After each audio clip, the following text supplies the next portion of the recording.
Hey guys, good to see all your smiling faces. Today I'm going to be showing you 9 artist hacks I think every artist should know. This is going to help you improve your workflow and going to just improve your whole experience of creating art.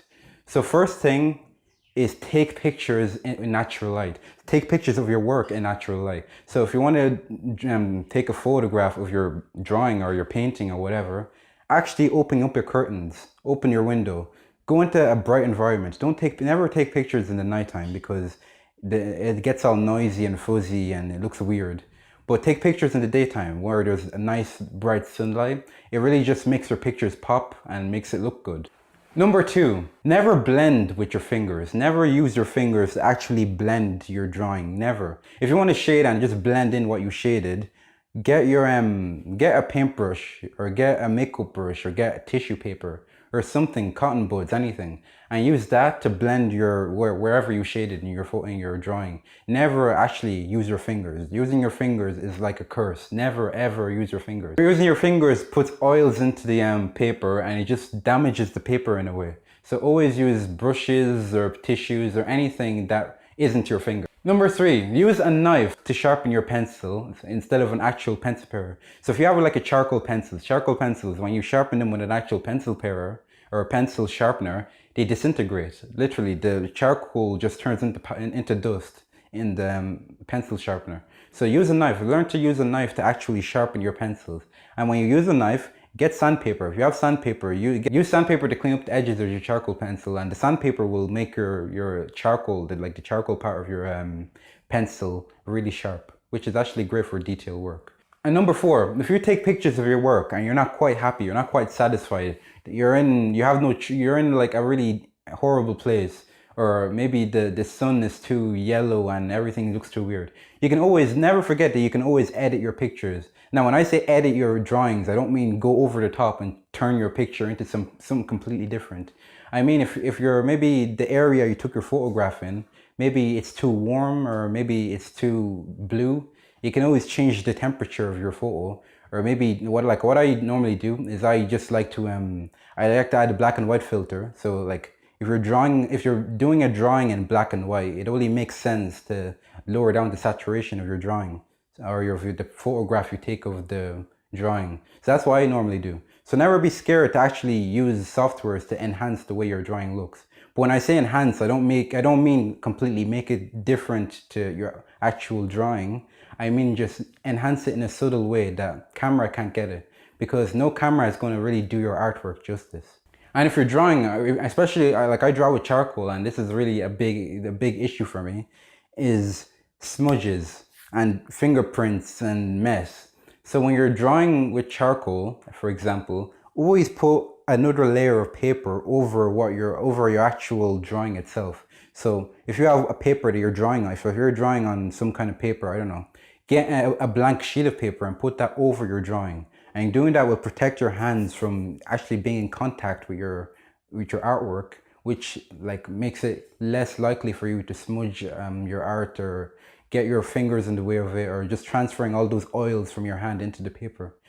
Now, another hack is to listen to podcasts while you're drawing. Yes, listening to music is nice, but if you want to actually learn something while you're drawing, and like while you're spending those hours drawing something, actually listen to a podcast. Like a lot of artists find the business or the marketing side of art difficult, or some artists are going through tough struggles in life and need some motivation or something. So listen to some podcast, a motivational podcast, or a podcast about marketing as an artist, or some kind of podcast. I know like Ty Lopez, Gary Vee, they're brilliant. I listen to them all the time. So just having them like in the background saying stuff, talking about whatever while you're making artwork is actually, it's great. You learn while you're drawing, and that's what you need. It's not just that you're drawing something and you're learning, you're actually using that time to learn something as well. So that's called squinting, if you don't know what it is. So one tip I'll give you is to always squint your eyes when you're trying to so if you're drawing a picture and you're looking at the picture, if you're drawing a life drawing, or maybe you're drawing a model who's in front of you, squint your eyes. Squint your eyes will help you like distinguish and see the different values and different shades, or if you're painting, different colors on what you're drawing or painting, and it'll be able to actually transfer that onto your paper or your canvas. So it just makes it easier to see all the values and all the colors instead of seeing detail, because it just helps you simplify what you're drawing. Like, it helps you simplify what you're looking at. Another one is white gel pens. So white gel pens are great for, like, they're small little pens. They're small little like pens with white gel inside, like literally. So what you do is you put them into, like, you use them if you're drawing like a really detailed drawing of whatever, whoever.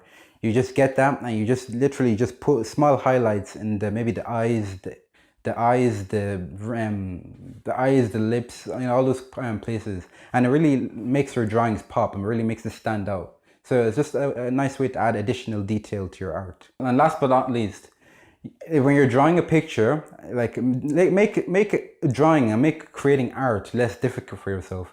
So if you're drawing and you know that, oh, this is kind of hard to actually see where the light parts are and the dark parts are, then make the picture you're drawing, make it black and white. Use some Photoshop or use, I don't know, use a software and put a black and white filter on the actual picture you're drawing from, so you can actually see where it's black and white instead of it being color and you just trying to guess where the light parts are and the dark parts are. So just turn your picture to black and white, and then when it's black and white, just transfer, because it's easier if you're doing a black and white drawing. It's easier to draw a black and white drawing looking at a black and white picture. See, makes sense, doesn't it? So just do that. Make your pictures that you're drawing black and white instead of trying to get it in color. Because the only time you'd probably want it in color is if you're doing a painting in color. If you're not doing a painting in color, then there's no really a reason why you should draw a picture in color. So turn the picture, so give the picture a black and white filter and just draw it looking at it, and just make your drawing of it in the black and white. You know, what the hell are we talking about? So when you're drawing a picture with pencil or charcoal, you're drawing it in black and white. So if you're drawing from a picture, there's no reason why that picture should be in color, because you're drawing in black and white, right? So what I do and what I encourage you to do is actually use Photoshop, use some kind of software to make your actual picture black and white. Give it a black and white filter.